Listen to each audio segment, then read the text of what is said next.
तू ब्रो रोज सुनता होगा किन्हीं ना किन्हीं को, या फिर तू खुद भी यूज करता होगा कि सीपीयू क्या है, रैम, रोम, यूएसबी, ये सारे वर्ड्स का यूज करता होगा और तू दूसरे से भी सुनता होगा। लेकिन तेरे को सच में पता है कि इसका मीनिंग क्या होता है? इसका पूरा नाम क्या है? अधिकतर को नहीं पता होगा इसके बारे में, है ना? तो आज हम लोग इस टॉपिक में इसी के बारे में पढ़ने वाले हैं कि इन चीजों का फुल फॉर्म क्या है और इनका काम क्या है, बहुत ही आसान भाषा में। और ये बहुत ही स्कोरिंग टॉपिक है ब्रो, बहुत ही ईजी है। अगर तू एक बार पढ़ लिया तो तेरे को दोबारा पढ़ने की जरूरत नहीं पड़ेगी, और तू एग्जाम में पक्का है कि इससे आने वाला जितना भी क्वेश्चन होगा सारा बना के आ जाएगा ब्रो। तो आज हम लोग इस टॉपिक में, जो कि अपना टॉपिक नंबर 12 है, और ये है अपना इंपॉर्टेंट फुल फॉर्म्स, ठीक है, जो कि कंप्यूटर में यूज होने वाले जितने भी वर्ड्स होते हैं उसका फुल फॉर्म जानेंगे और समझेंगे कि ये होता क्या है। समझ गया ब्रो? उससे पहले तू गौर कर ब्रो, जैसे तू किसी स्कूल में पढ़ता होगा, तो उस स्कूल का नाम जो भी हो तो तू उसको शॉर्ट में बोलता होगा, ठीक है, अधिकतर टाइम। जैसे मान ले तू दिल्ली पब्लिक स्कूल में पढ़ता था, तो तू उसको क्या बोलता था? डीपीएस में पढ़ते हैं, है ना? मान ले तू सरस्वती विद्या मंदिर में पढ़ता था, तो तू उसको क्या बोलता था? एसबीएम में पढ़ते हैं। मतलब उसका शॉर्ट में नाम हम लोग लेते थे, हम लोग लंबा चौड़ा नाम नहीं लेते थे। उसी तरह से तेरा कोई दोस्त होगा जिसका नाम होगा हेमंत कुमार राज, ठीक है, हेमंत कुमार राज। तो तू उसको क्या बोलता है रोज रोज? हेमंत कुमार राज इधर आ जाओ, हेमंत कुमार राज ये काम कर दो।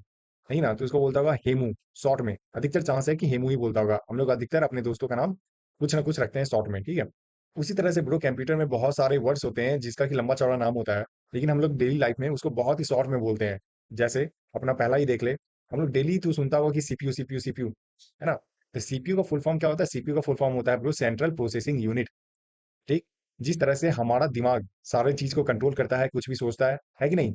उसी तरह से कंप्यूटर में सीपीयू होता है, जो कि कंप्यूटर के सारे काम को कंट्रोल करता है, उसको मैनेज करता है। समझ गया ब्रो? अगला है रोम। रोम क्या होता है? ये होता है रीड ओनली मेमोरी, केवल पढ़ने योग्य। कहने का मतलब ये है, तू किसी भी चीज को परमानेंट याद रखता होगा। जैसे तू अपना नाम, तू अपने घर का एड्रेस, तू अपने पापा का नाम, मम्मी का नाम, है ना? ये परमानेंट याद रखता है, तो इसको भूलता नहीं है जब तक कि हमारा याददाश्त ना चला जाए। लेकिन हम लोग इसको याद रखते हैं, तो ये क्या हो गया? ये रोम में सेव हो गया, अपने दिमाग के रोम में, ठीक है।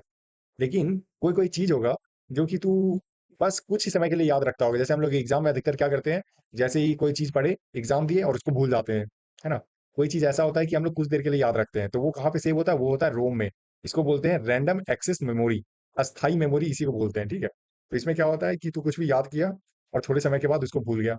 जैसे तू अपने फोन में देखता होगा कोई ऐप खुला हुआ है, लेकिन अगर फोन स्विच ऑफ हो गया, तो जब तू स्विच ऑन करता होगा तो वो ऐप बंद हो जाता होगा, ठीक है। लेकिन तू गौर किया है कि तेरे फोन में फोटो भी है, वीडियो भी है, वो क्यों नहीं हट जाता है? वो इसलिए नहीं हटता है क्योंकि वो रोम में सेव हुआ होता है, ठीक है। तो इसको बोलते हैं परमानेंट मेमोरी। रोम को होते हैं परमानेंट मेमोरी, और रैम को बोलते हैं टेम्पोररी मेमोरी, ठीक है। ये कुछ देर के लिए रैम याद करके रखता है, और रोम जो होता है वो केवल पढ़ने के लिए होता है, ये परमानेंट होता है। मतलब जब तक तू खुद से डिलीट नहीं मारेगा, तब तक ये नहीं हटाएगा उस चीज को। समझ गया?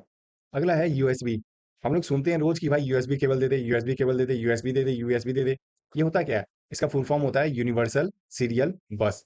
ये क्या करता है? ये यूज करता है डेटा ट्रांसफर करने के लिए, ठीक है। तू देखता होगा तेरे पास यूएसबी केबल होगा, जिससे कि तू डेटा ट्रांसफर करता होगा, चार्जर वाला केबल। या फिर तू पेन ड्राइव वगैरह देखता होगा, वो भी जो है वो यूएसबी है, जिससे कि हम लोग डेटा ट्रांसफर करते हैं। तेरे पास कोई इन्फॉर्मेशन है, तो उसको ट्रांसफर करने के लिए यूएसबी का यूज करता है। समझ गया ब्रो? इसको बोलते हैं यूनिवर्सल सीरियल बस। अगला है अपने पास पीडीएफ। तो कभी ना कभी इसके बारे में जरूर सुना होगा कि ब्रो पीडीएफ में भेज दे, पीडीएफ में भेज दे। ये होता क्या है? ये होता है पोर्टेबल डॉक्यूमेंट फॉर्मेट, ठीक है, फाइल फॉर्मेट इसको बोलते हैं। कहने का मतलब ये है कि तू अगर किसी भी चीज को पीडीएफ में भेजेगा ना, तो चाहे वो कंप्यूटर हो, लैपटॉप हो, मोबाइल फोन हो, टैबलेट हो, सब में सेम ही दिखेगा। समझ गया? उसमें कुछ भी चेंजेस नहीं आएगा। मान ले तू कोई फोटो भेजता है किसी को, तो उसका जो होता है क्वालिटी घट जाता है थोड़ा सा। लेकिन तू पीडीएफ बना के भेज देगा ना, या डॉक्यूमेंट बना के भेज देगा ना, तो उसका क्वालिटी सेम रहता है। तो पीडीएफ क्या होता है? इसका फुल फॉर्म होता है पोर्टेबल डॉक्यूमेंट फॉर्मेट, और ये किसी भी डिवाइस में सेम ही खुलता है। समझ गया? अगला है यूआरएल। यूआरएल क्या होता है ब्रो? यूआरएल का फुल फॉर्म होता है सबसे पहले यूनिफॉर्म रिसोर्स लोकेटर, और इसको मार्क करके रख ले, एग्जाम में जरूर आता है, अधिकतर बार आया हुआ है। तो इसको ब्रो जरा गौर से सुनना। जैसे हम लोग इंडिया में रहते हैं, ठीक है। अब इंडिया में रहते हैं, तो इंडिया में बहुत सारा स्टेट है। आप कौन से स्टेट में रहते हैं? है कि नहीं? हम लोग मान लेते हैं बिहार में रहते हैं। अब बिहार में भी तो बहुत सारा गांव है। तो जिस गांव में तेरा घर होगा, तो वो तेरे घर का एड्रेस हो गया। उसी तरह से ब्रो, इंटरनेट जो है बहुत बड़ा दुनिया है, इंटरनेट, ठीक है। अब वहां पे तू कोई वेबसाइट बनाया, तो वो वेबसाइट कहाँ पे है? तो उस वेबसाइट का जो एड्रेस होता है उसको बोलते हैं यूआरएल। समझ गया ब्रो? तो इसी को बोलते हैं यूनिफॉर्म रिसोर्स लोकेटर, वेबसाइट का पता। जैसे तेरे घर का पता है इंडिया में, उसी तरह इंटरनेट की दुनिया में तेरे वेबसाइट का जो पता है उसको बोलते हैं यूआरएल। अगला है ब्रो एचटीएमएल। इसका फुल फॉर्म होता है हाइपर टेक्स्ट मार्कअप लैंग्वेज, ठीक है। यह है वेबसाइट की भाषा। कहने का मतलब हम लोग जब वेबसाइट बनाते हैं, तू देखता होगा इंटरनेट पे कोई ना कोई वेबसाइट खोलता होगा, जैसे फ्लिपकार्ट हो गया, मिंत्रा हो गया, है कि नहीं? तो इन वेबसाइट को बनाने में इस भाषा का यूज किया जाता है। जैसे हम लोग कोई लेटर लिखने के लिए हिंदी इंग्लिश का यूज करते हैं कि नहीं, उसी तरह से ड्राइंग बनाने में के लिए भी हम लोग यूज करते हैं, लाइन बनाते हैं, गोल बनाते हैं, है कि नहीं? उसी तरह से वेबसाइट बनाने के लिए अलग अलग भाषा होता है, जिसमें से एक भाषा है HTML। ये बहुत ही बेसिक लैंग्वेज है। उसके बाद सी आता है, C++ आता है, जावा आता है। तो इतना ध्यान मत दे, बस इसको समझ। HTML का फुल फॉर्म होता है हाइपर टेक्स्ट मार्कअप लैंग्वेज। समझ गया? अगला है ब्रो HTTP। तो इसका फुल फॉर्म क्या होता है? इसका फुल फॉर्म होता है हाइपर टेक्स्ट ट्रांसफर प्रोटोकॉल। ठीक है? वेबसाइट डेटा का नियम। कहने का मतलब ट्रांसफर का मीनिंग तो तू समझ रहा होगा कि किसी चीज को एक जगह से दूसरे जगह भेजना। ठीक है? तो हम लोग वेबसाइट में कोई भी डेटा डालते हैं, फोटो वीडियो, कोई इंफॉर्मेशन वगैरह डालते हैं, तो वो एक जगह से दूसरे जगह कैसे जाएगा, तो उसका एक नियम होता है ना? जिस तरह से हम लोग लेटर भेजते हैं ना, कोई लेटर लिखते हैं तो एक नियम के हिसाब से ही जाता है। तो पहले जाएगा लेटर लिखेगा, तो स्टैम्प खरीदेगा जाके पोस्ट ऑफिस में, पोस्ट ऑफिस वाले को देगा, उसके बाद वो जहाँ पहुंचाना है वो पहुंचा देगा। उसी तरह से उसी तरह से जो डेटा ट्रांसफर होता है ब्रो, वो एक नियम के हिसाब से होता है। उसी को बोलते हैं HTTP, hyper text transfer protocol. समझ गया? अगला है ब्रो इंटरनेट प्रोटोकॉल। ठीक है? जिसको शॉर्ट में बोलते हैं IP। तो बहुत बार सुना होगा इसके बारे में कि IP एड्रेस ट्रैक करो, IP एड्रेस कहाँ का है, फलना चिलना ठिकाना, है ना? तो ये होता क्या है, तो इसको समझ। जैसे दुनिया बहुत बड़ी है, हम लोग उसमें कहाँ रहते हैं, हम लोग इंडिया में रहते हैं, है कि नहीं? बहुत सारे कंट्री में हम लोग इंडिया में रहते हैं। अब इंडिया का हम लोग निवासी हैं, इसका पहचान पत्र क्या है हमारे पास? तो हमारे पास है आधार कार्ड, वोटर ID कार्ड भी है, लेकिन हम लोग आधार कार्ड ज्यादा यूज करते हैं। समझ गया? उसी तरह से इंटरनेट एक बहुत बड़ा दुनिया है, जहां पे इंसान जो है अपना लैपटॉप, मोबाइल, कंप्यूटर, यही सब इंसान है। समझ गया? तो अब उस इंसान का मतलब कि अपना लैपटॉप, मोबाइल, कंप्यूटर, इस सब का IP एड्रेस होता है। जिस तरह से हमारा आधार कार्ड होता है, उसी तरह से इसका IP एड्रेस होता है। समझ गया ब्रो? तो समझ जा सिंपल भाषा में कि इंटरनेट की दुनिया में जो हमारा लैपटॉप है, कंप्यूटर है, इसका पहचान पत्र क्या है? IP address, internet protocol. समझ गया? और हर एक आदमी का जो होता है ना ब्रो, जिस तरह से आधार कार्ड यूनिक होता है, उसी तरह से हर एक कंप्यूटर का, मोबाइल का IP एड्रेस अलग अलग होता है, यूनिक होता है। समझ गया? इसको भी मार्क कर ले, ये भी एग्जाम में आता है। ठीक। अगला है ISP। इसका फुल फॉर्म होता है इंटरनेट सर्विस प्रोवाइडर। सिंपल भाषा में समझ, जो कंपनी इंटरनेट देती है, चाहे जियो हो गया, एयरटेल हो गया, BSNL हो गया, है ना, आइडिया हो गया, तो जो भी कंपनी इंटरनेट हमें देती है, वो हमें क्या कर रही है? इंटरनेट का सर्विस प्रोवाइड कर रही है। तो इसी को बोलते हैं ISP, इंटरनेट सर्विस प्रोवाइडर। जो कंपनी हमें इंटरनेट दे रही है, वो हो गया ISP। समझ गया? इंटरनेट देने वाली कंपनी। तो ये जो है ब्रो, ये बेसिक सा फुल फॉर्म है, जो कि हर एक बार एग्जाम में पूछा जाता है, मोस्टली पूछा जाता है, इसलिए ये बहुत ही ज्यादा इंपॉर्टेंट हो जाता है। तो कुछ भी पढ़े या ना पढ़े, इतना सा तेरे को फुल फॉर्म तो जरूर ही आना चाहिए। समझ गया? लेकिन इसके साथ तेरे को एक्स्ट्रा में हम थोड़ा और फुल फॉर्म बता देते हैं, ताकि तेरा कोई भी क्वेश्चन मिस ना हो जाए। और ये भी एग्जाम में अधिकतर बार आया ही है। समझ गया ब्रो? उससे पहले तू समझ ब्रो कि लैन, वैन और मैन क्या होता है। ये बहुत ही आसान है। जैसे मान ले तेरा की कोई टीचर है, जिसको कि पूरे स्कूल के लोग जानते होंगे, है ना, एक स्कूल के लोग। कोई टीचर होंगे जिसका कि दो चार स्कूल में नाम होगा, है ना, तेरे एरिया में दो चार स्कूल है, उसके अंदर तेरे टीचर को पहचानते होंगे। और एक और टीचर होंगे जिसको कि पूरे एरिया में जानते होंगे, मतलब कि तेरे शहर में जितना भी स्कूल होगा, है ना, पूरे स्कूल में तेरे टीचर को जानते होंगे। है कि नहीं? उसका बहुत बड़ा लिंक है, कॉन्टैक्ट है, 6-7 स्कूल में जान रहे हैं उनको। तो अब तू समझ, जिस टीचर को सिर्फ एक ही स्कूल में जान रहे हैं, उसको बोलते हैं लैन, लोकल एरिया नेटवर्क। उसका जो पहुंच है बस एक ही स्कूल तक है। उसके बाद जिस टीचर का पहुंच दो चार स्कूल में है, उसको क्या बोलेंगे? वैन, वाइड एरिया नेटवर्क। ठीक। और जिन टीचर का पहुंच बहुत सारे स्कूल में है, पूरे शहर के स्कूल में उनका पहुंच है, कहीं भी फोन लगा के बातचीत हो जाती है ना, उसको क्या बोलते हैं? Man, metropolitan area network. कहने का मतलब कि जो सबसे छोटा एरिया में है, उसको बोलते हैं लैन। इसका फुल फॉर्म होता है लोकल एरिया नेटवर्क। समझ गया? उसके बाद आता है वाइड एरिया नेटवर्क। उसके बाद आता है मेट्रोपॉलिटन एरिया नेटवर्क। ये तीनों चीज हम लोग यूज करते हैं नेटवर्किंग में। जो हमारे घर में वाईफाई वगैरह आता है ना, उसमें इन सारी चीजों का यूज किया जाता है ना, कि तार कैसे बिछाया जाएगा, कहाँ से किसका नेटवर्क होगा, डेटा कैसे ट्रांसफर होगा, उन चीजों के लिए। अगला है ब्रो पैन। पैन क्या होता है? Personal area network. तू जो अपने फोन को अपने ईयरफोन से कनेक्ट करता होगा, ब्लूटूथ वाले, तो वो क्या हो गया? छोटा सा एक नेटवर्क भी तो बनाया ना। ब्लूटूथ वाला ईयरफोन है तेरे पास, तू ब्लूटूथ से कनेक्ट कर लिया, अब तू फोन में गाना बजा रहा है, तेरे कान में गाना बज रहा है ईयरफोन की मदद से, है कि नहीं? तो वो हो गया छोटा सा एक पर्सनल एरिया नेटवर्क। समझ गया? इसका फुल फॉर्म वही है, पर्सनल एरिया नेटवर्क। अगला है ब्रो GUI। ये होता क्या है? इसका फुल फॉर्म है ग्राफिकल यूजर इंटरफेस। ग्राफिकल से ही साफ पता चल रहा है, जिसमें फोटो वगैरह हो, फोटो वीडियो वगैरह, ग्राफिक्स मतलब जिसमें कुछ देखने को मिले। तो जैसे तू देखता होगा तेरे फोन में कोई आइकॉन बना हुआ होगा, जैसे किसी भी ऐप का, है ना, जैसे कैमरा होगा तो कैमरा का आइकॉन बना हुआ होगा, उस पर क्लिक करता होगा तो कैमरा खुल जाता है। क्रोम होगा तो क्रोम का आइकॉन ऐसा होता है लगभग देखने में, तो क्रोम पे क्लिक करता है तो क्रोम खुल जाता है। तो ये सारे जो आइकॉन्स हैं, और जितने भी बटन वगैरह होते हैं, कि ऐसे बैक करने का बटन ये है ना, मिनिमाइज करने का बटन गोल है, और जितना भी ऐप खुला हुआ है उसका बटन ये है। तो जितना भी आइकॉन या फिर बटन वगैरह है और भी जितनी चीजें होते हैं ग्राफिकल, है ना, तो उसको बोलते हैं GUI, ग्राफिकल यूजर इंटरफेस। ऐसा इंटरफेस जहाँ पे कोई फोटो वगैरह बना हो। समझिए आपको, आसान भाषा में तेको हम समझाएं हैं, ज्यादा डीपली मत जा, बस एग्जाम पास कर ले। अगला है DOS। ठीक है, इसका फुल फॉर्म होता है डिस्क ऑपरेटिंग सिस्टम। हमारे फोन में, लैपटॉप में ऑपरेटिंग सिस्टम होता है जिसकी मदद से फोन, लैपटॉप वगैरह काम कर पाता है। तो पहले के टाइम में क्या आता था, पहले के टाइम में डिस्क आता था, सीडी देखता होगा ना, सीडी, तो उसके अंदर ऑपरेटिंग सिस्टम होता था। ठीक है, तो वो लोग क्या करते थे, ये खरीद के लाते थे, फिर अपने कंप्यूटर में डालते थे, उसके बाद फिर उनका कंप्यूटर चलता था। समझ गया ब्रो। और ये जो था ब्रो, ये लगभग 1980s के आसपास ऐसे यूज किया करते थे, उसके बाद फिर धीरे धीरे करके कंप्यूटर के अंदर ही आने लग गया। समझ गया। तो यही अपना डिस्क ऑपरेटिंग सिस्टम। अगला है BIOS। इसको तू सुना होगा हमेशा। इसका फुल फॉर्म होता है बेसिक इनपुट आउटपुट सिस्टम। ये होता क्या है, ये जो होता है कंप्यूटर के अंदर हमारे क्या होता है, रोम होता है। ठीक है, रीड ओनली मेमोरी। इसके अंदर एक प्री प्रोग्राम सॉफ्टवेयर होता है जिसको कि BIOS बोलते हैं। ये क्या करता है, जैसे ही हमारा कंप्यूटर ऑन होता है तो तुरंत वो कीबोर्ड, माउस, इन सारी चीजों से तालमेल बैठा देता है कि कीबोर्ड का कौन सा बटन दबाने पे क्या होगा, माउस का कौन सा बटन दबाने पे क्या होगा। तो ये जो काम होता है BIOS का होता है। बहुत ही आसान भाषा में यही समझ कि बेसिक इनपुट आउटपुट सिस्टम इसका फुल फॉर्म है। और ये कंप्यूटर में कीबोर्ड, माउस और भी जितना हार्डवेयर होता है, जैसे तेरा कुछ भी लगा हुआ है, प्रिंटर हो गया, है ना, प्रोजेक्टर हो गया, इन सारी चीजों के बीच में तालमेल बैठाने का काम यही करता है। समझ गया। अगला है वो CD, जिसका फुल फॉर्म होता है कॉम्पैक्ट डिस्क। बचपन में तू कंफर्म है कि तू लोग देखा होगा, हम लोग बचपन में खेला करते थे ऐसा करके, एक गोल सा सीडी होता था जिसके बीच में छेद होता था। तो एक्चुअली में उसमें क्या रहता था, कोई मूवी रहता था या गाना रहता था, कोई गेम रहता था, है कि नहीं। तो सीडी किस लिए यूज होता है, सीडी किसी भी चीज को स्टोर करने के लिए यूज होता है। इसके अंदर तू देखेगा डॉट डॉट डॉट डॉट एकदम छोटा छोटा रहता था, आंख से नहीं दिखेगा वो नॉर्मली, जिसमें कि डेटा सेव किया जाता था।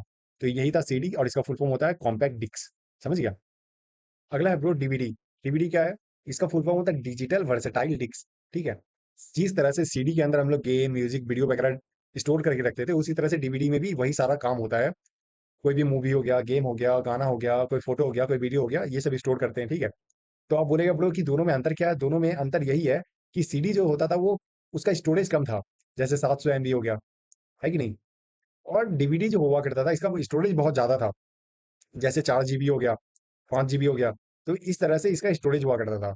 समझ गया आप लोग। और दोनों का काम वही था सेम, कि उसमें कोई भी हम लोग डेटा, जैसे फोटो, वीडियो वगैरह, ये सारी चीजों को स्टोर करके रखते थे। अगला है IP। ठीक है, इसका फुल फॉर्म होता है इंटरनेट प्रोटोकॉल। कहने का मतलब, जिस तरह से हमारा आधार कार्ड है, उस तरह से हमारे कंप्यूटर का भी एक आधार कार्ड है जिसको हम लोग IP बोलते हैं। समझ गया आप लोग, ऊपर हम बताए हुए हैं। अगला है वाईफाई। वाईफाई क्या होता है, इसका फुल फॉर्म होता है वायरलेस फिडेलिटी। कहने का मतलब यह है कि इंटरनेट जो होता है, तेरे फोन में जो इंटरनेट आया हुआ है कि नहीं। एक तो इंटरनेट आता है तार के माध्यम से, एक कंट्री से दूसरे कंट्री तक जाता है तार के माध्यम से। दूसरा क्या होता है, तू देखता होगा तेरे घर में वाईफाई का तार आया होगा, और उससे तू अपना वाईफाई कनेक्ट किया होगा, है कि नहीं। तो वाईफाई जो होता है, ये होता है बिना तार का इंटरनेट पहुंचाने वाला। आसान भाषा में इसको समझ तो यही, कि तार के माध्यम से भी इंटरनेट आ रहा है, लेकिन एक इंटरनेट आ रहा है बिना तार के माध्यम से। तो वो जो बिना तार के माध्यम से इंटरनेट आ रहा है, वही है वाईफाई। आजकल हम लोग सब लोग वाईफाई यूज करते हैं। समझ गया। अगला है ब्रो VGA। इसका फुल फॉर्म होता है वीडियो ग्राफिक्स एरे। ये क्या होता है ब्रो, ये कुछ नहीं है, एक पिन है। ठीक है, इसके मदद से क्या होता है कि जैसे तेरा कोई लैपटॉप है, या फिर तेरे पास कोई कंप्यूटर है, या फिर तेरे पास कोई ग्राफिक्स कार्ड है।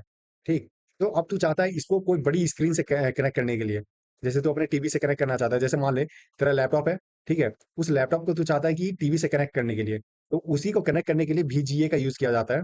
ये कुछ नहीं है, ये जो है एक 15 पिन का कनेक्टर होता है। 15 पिन का कनेक्टर का मतलब, अभी हम तेरे को फोटो डाल देते हैं, वही है VGA, जिसका यूज है किसी भी चीज को कनेक्ट करना। मान ले जैसे तू अपने लैपटॉप को टीवी से कनेक्ट करना चाहता है, या फिर अपने लैपटॉप को प्रोजेक्टर से कनेक्ट करना चाहता है, तो VGA का यूज करके तू कर सकता है। अगला है ब्रो LED, जिसका फुल फॉर्म होता है लाइट इमिटिंग डायोड। और उसके बाद है LCD, जिसका फुल फॉर्म होता है लिक्विड क्रिस्टल डिस्प्ले। अब दोनों होता क्या है ये समझाते हैं, देखो। LCD और LED। ठीक, पहले के टाइम में तू देखता होगा जो कंप्यूटर होता था वो मोटा होता था, समझ गया, पीछे जो उसका होता था निकला हुआ होता था। ठीक, लेकिन आज के टाइम में जो है अपना कंप्यूटर, या फिर जो अपना कंप्यूटर हो गया, लैपटॉप का स्क्रीन वगैरह हो गया, या फिर टीवी भी देखता होगा, तो पतला टीवी आने लग गया है। तो अब के टीवी में जो है वो LED स्क्रीन यूज किया जाता है, जिसका फुल फॉर्म होता है लाइट इमिटिंग डायोड। उसमें छोटा छोटा पिक्सल्स होते हैं जिसके अंदर लाइट होते हैं। ठीक है, और LCD जो होता था उसके अंदर पहले ट्यूब लगा हुआ होता था। ठीक है, उसको बोलते थे फ्लोरोसेंट लैम्प, जिसकी मदद से वो डिस्प्ले कर पाता था। LCD जो था वो उतना अच्छा क्वालिटी नहीं दे पाता था, लेकिन LED जो है बहुत ही अच्छा क्वालिटी दे पाता है। इसका जो फोटो वीडियो देखेगा इसके ऊपर बहुत ही अच्छा देखने के लिए मिलेगा तेरे को। समझ में आ गया ब्रो। और दूसरा, एलईडी मॉनिटर जो है अब बहुत पतला और हल्का भी होता है, लेकिन एलसीडी जो था वो बहुत भारी भी होता था और बड़ा भी होता था लगभग। समझ में आ गया ब्रो? तो यही है एलईडी और एलसीडी। फुल फॉर्म क्या होता है? लाइट इमिटिंग डायोड एलईडी का, एलसीडी का होता है लिक्विड क्रिस्टल डिस्प्ले। समझ गया ब्रो? और यहाँ पे जो है अपना एक्स्ट्रा जो इंपॉर्टेंट फुल फॉर्म्स है ये भी कंप्लीट हो गया है। तो ऊपर एक बार तू जाके देख सकता है। इसको तो कंफर्म याद कर ले, उसके बाद फिर इसको भी याद कर ले। याद करने की जरूरत नहीं पड़ेगी अगर तू पहले से इसके बारे में जानता है, जो कि हम पहले ही तेरे को वीडियो में बता चुके हैं। हम तेरे को पूरा का पूरा प्लेलिस्ट का लिंक यहाँ पे कार्ड में दे देते हैं, ठीक है? यहाँ पे आ रहा होगा अभी, उसके ऊपर तू क्लिक कर ले एक बार, ठीक? और उसके ऊपर तू जाके एक एक करके तू सारी चीज के बारे में डिटेल में पढ़ सकता है। उसके बाद हम लोग अगला आप देखते हैं, इंपॉर्टेंट एमसीक्यू। ये जो चार पांच एमसीक्यू हैं बार बार एग्जाम में पूछे जाते हैं, और इसको तू एक बार गौर से ध्यान से देख ले, ताकि तेरा कोई भी क्वेश्चन मिस ना हो सके। ठीक है? तो अपना पहला क्वेश्चन है ब्रो, सीपीयू का पूरा नाम क्या है? ठीक है? जिस तरह से हम लोग दिमाग से सोचते हैं उसी तरह से कंप्यूटर का भी दिमाग होता है, जिसको बोलते हैं सीपीयू, और इसका पूरा नाम है सेंट्रल प्रोसेसिंग यूनिट। समझ में आ गया? अगला है, रैम का प्रयोग किस लिए होता है? ठीक है? तो उससे पहले तू ये समझ कि रैम और रोम होता क्या है। जैसे तू अपना नाम, अपने घर का एड्रेस, अपने पापा का नाम, अपनी मम्मी का नाम, तो अपने भाई बहन का नाम, है ना? इन चीजों को तू परमानेंट ही अपने दिमाग में घुसा के रख लिया है। तो ये जो तू परमानेंट याद करके रखा हुआ है, उसी तरह से कंप्यूटर में कोई भी चीज परमानेंट जो याद होता है, मतलब स्टोर होता है, वो कहाँ पे होता है? वो रोम में होता है। समझ गया? रीड ओनली मेमोरी, मतलब तू इसको पढ़ सकता है, मतलब इसमें तू, ये अपने आप डिलीट नहीं होगा जब तक तू इसको डिलीट ना करे। इसको क्या बोलते हैं? Permanent storage. ठीक? लेकिन जैसे कोई चीज होता है जो कि हम लोग शॉर्ट टर्म के लिए याद रखते हैं, जैसे मार्केट से कुछ लेके आना है, तो जैसे ही हम लोग मार्केट से वो सामान लेके आ जाते हैं तो उसको फिर भूल जाते हैं हम लोग, है कि नहीं? तो वो जो शॉर्ट टर्म के लिए हम लोग कुछ भी याद करते हैं, तो उसी तरह से कंप्यूटर में कुछ भी शॉर्ट टर्म के लिए याद होता है, वो कहाँ पे याद होता है? वो होता है रैम में। ठीक है? और इसी रैम को क्या बोलते हैं? Temporary storage. टेम्पोररी का मतलब कुछ समय के लिए ही स्टोर करके रखेगा, और परमानेंट का मतलब कि परमानेंट स्टोर करके रखेगा जब तक कि तू उसको डिलीट ना कर दे। तो रैम का प्रयोग किस लिए होता है? टेम्पोररी स्टोर करने के लिए। ठीक है? अगला है, एचटीएमएल का प्रयोग किस लिए होता है? तो एचटीएमएल जो है एक भाषा है जिसका कि हम लोग यूज करते हैं वेब पेज डिजाइन करने के लिए। जो हम लोग वेबसाइट बनाते हैं ना, तो वहां पे जो वेबसाइट में हम लोग कुछ भी लिखते हैं, तो किसी चीज का दिखता हुआ कलर बदला हुआ है, किसी चीज का दिखता हुआ कि कोई मोटा से लिखा हुआ है कि नहीं? तो वो जो डिजाइन करते हैं कि कौन चीज मोटा से लिखना है, किस चीज का कलर बदलना है, कोई टेक्स्ट को तू देखता होगा यहाँ से यहाँ हिल रहा है कि नहीं? तो वो एचटीएमएल की मदद से ही होता है, जिसका फुल फॉर्म होता है हाइपर टेक्स्ट मार्कअप लैंग्वेज। ये यूज करते हैं वेबसाइट, मतलब वेब पेज डिजाइन करने के लिए। ठीक है? अगला है ब्रो, पीडीएफ का पूरा नाम क्या है? पीडीएफ का पूरा नाम है पोर्टेबल डॉक्यूमेंट फॉर्मेट। कहने का मतलब, ये पीडीएफ समझ जा एक फाइल है, जो कि जितना भी कंप्यूटर हो, मोबाइल हो, लैपटॉप हो, तो किसी भी चीज में उसको भेजेगा, तो हर एक चीज में, मतलब हर एक डिवाइस में वो सेम ही दिखेगा। समझ गया? अगला है, यूएसबी का फुल फॉर्म क्या है? ये है यूएसबी का फुल फॉर्म यूनिवर्सल सीरियल बस। ये डेटा ट्रांसफर करने के लिए हम लोग यूज करते हैं, एक चीज से, जैसे एक कंप्यूटर से दूसरे कंप्यूटर में, या फिर मोबाइल में, या फिर टैब लैपटॉप जो भी हो तेरे पास, डेटा ट्रांसफर करना है तो हम लोग यूएसबी का यूज करते हैं। आज के टाइम में हम लोग वाईफाई का भी यूज करते हैं डेटा ट्रांसफर करने के लिए। अगला है, बीआईओएस का फुल फॉर्म क्या होता है? बीआईओएस का फुल फॉर्म होता है बेसिक इनपुट आउटपुट सिस्टम। समझ गया? उसके बाद है, वाईफाई का फुल फॉर्म क्या होता है? वाईफाई का फुल फॉर्म होता है वायरलेस फिडेलिटी। और आईएसपी का मतलब क्या होता है? आईएसपी का मतलब होता है इंटरनेट सर्विस प्रोवाइडर। जो भी तेरे को इंटरनेट दे रहा है, जैसे तू जियो कंपनी का सिम यूज कर रहा है, तो जियो वाले ही तेरे को इंटरनेट दे रहे हैं, है ना? एयरटेल का यूज कर रहा है तो एयरटेल वाले तेरे को इंटरनेट कर दे रहे हैं। तो ये जो कंपनी है जो कि तेरे को इंटरनेट दे रही है, उसी को बोलेंगे इंटरनेट सर्विस प्रोवाइडर। समझ में आ गया ब्रो? तो ब्रो यहाँ पे जो है अपना पूरा का पूरा ये टॉपिक कंप्लीट हो चुका है। तू एक बार ऊपर जा, ऊपर जाके देख। अगर तेरे को कुछ समझ में नहीं आया तो तू कमेंट में पूछ सकता है, ठीक है? और इसके साथ साथ अगर तेरा कोई फीडबैक है कि ब्रो तू इस चीज़ को ऐसे समझा सकता था, तो तू वो भी कमेंट में मेरे को बता दे। ठीक? अगला हम लोग देखने वाले हैं रिवीजन सीट, क्योंकि अपना जो 1 से लेके 13 तक का ये टॉपिक था, मतलब ये अपना कोर्स था, ये कोर्स हो चुका है यहाँ पे कंप्लीट। ये अपने लिए बहुत ही खुशी की बात है। और तेरे को एक बात और बताना चाहेंगे, ये जो कोर्स था, ये कोर्स डिजाइन किया गया था पीवाईक्यू के हिसाब से, ना कि बुक के सिलेबस के हिसाब से। क्योंकि बुक का सिलेबस देखेगा तो बहुत बड़ा है ब्रो, लेकिन उतना एग्जाम में नहीं आता है। तो एग्जाम में क्या आता है, इसका पता लगाने का एक ही अपने पास तरीका होता है, पीवाईक्यू क्वेश्चन देखना। ठीक है? इससे अपना 80% तक तो पता चल ही जाता है कि ब्रो ये क्वेश्चन आने वाला है एक्सपेक्टेड। तो पीवाईक्यू के हिसाब से ये कोर्स को डिजाइन किया गया था, जो कि पूरा का पूरा ये कंप्लीट हो चुका है। यहाँ पे हम तेरे को कोर्स का लिंक भी डाल देते हैं कमेंट में, तो जाके वो पूरा कोर्स एक बार देख ले। ठीक है? अगर तेरे को लग रहा है ब्रो कि हाँ भाई तू कोर्स तो तगड़ा बनाया है, और तू जो पढ़ा रहा है मेरे को बिल्कुल समझ में आ रहा है ना, तो जेन्युइन बंदा है, तू मेरा मदद करना चाह रहा है, क्योंकि मेरा गोल है कि ब्रो हम सबकी मदद करें। ठीक है? लेकिन साथ ही साथ मेरे को तभी तो पता चलेगा ना कि हाँ सही में हम किसी की मदद कर पा रहे हैं, जब कोई रिस्पॉन्स आएगा। तो वो रिस्पॉन्स देने के लिए तू ब्रो मेरे चैनल को सब्सक्राइब कर सकता है। मेरा क्या, ये तेरा ही चैनल है, तो सब्सक्राइब कर ले। ठीक है? और जो जो वीडियो देख रहा है ब्रो, उस वीडियो को भी लाइक कर दिया कर, ताकि मेरे को लगे हाँ इस वीडियो में हम कुछ तगड़ा किए हुए हैं। साथ ही साथ अपने दोस्तों को भी शेयर कर दे, ताकि दूसरे की भी मदद हो सके। ठीक है? तो अगले वीडियो में हम लोग रिवीजन सीट देखने वाले हैं पूरा का पूरा। अगर तू पूरा का पूरा कोर्स नहीं देख पाया, तेरा एग्जाम बहुत ही नजदीक है ना? तो तू सिर्फ ये रिवीजन सीट देख लेगा ना, तो तेरा ज़्यादा चांस है कि तू एग्जाम में कोई भी क्वेश्चन को छोड़ेगा नहीं। ठीक है, 70 से 80% तो कंफर्म है कि तू क्वेश्चन को अटेम्प्ट करके ही आएगा। समझ में आ गया ब्रो? तो आज के लिए इतना काफ़ी है, हम लोग अगले वीडियो में मिलने वाले हैं, तब तक के लिए हम चलते हैं, बाय बाय, अपना ख्याल रख।